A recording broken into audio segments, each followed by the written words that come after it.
আর মুজিববাদীর সংবিধান আমাদের নতুন বাংলাদেশ বিনির্মাণের পথে প্রধানতম অন্তরায়।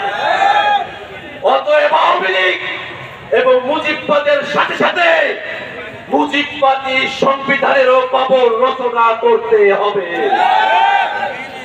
আজ গোপালগঞ্জ দেখেছে ফেসিবাদ চলে যাওয়ার পরেও ফেসিবাদের দালালদের আস্ফালন এখনো কমে নাই।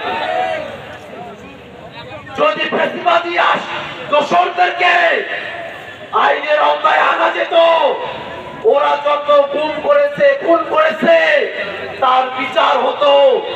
দল হিসাবে আওয়ামী লীগকে আমরা কাঠগড়ায় দাঁড় করাতে পারতাম যদি আওয়ামী লীগের অবৈধ অর্থনৈতিক চেইনকে সরকার কন্ট্রোলে নিয়ে আসতে পারত, তাহলে এই আওয়ামী লীগের আস্ফালন আমাদেরকে দেখতে হতো না।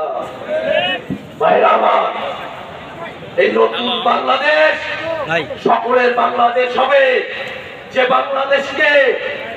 বাংলাদেশ থেকে আওয়ামী লীগ গোপালগঞ্জকে বিচ্ছিন্ন করার চেষ্টা করেছে, সে আওয়ামী লীগের এই ষড়যন্ত্রকে নস্যাৎ করে এই গোপালগঞ্জের মানুষদেরকে সাথে নিয়েই আমরা নতুন বন্দোবস্তে রাজনীতি প্রতিষ্ঠা করবো ইনশাআল্লাহ।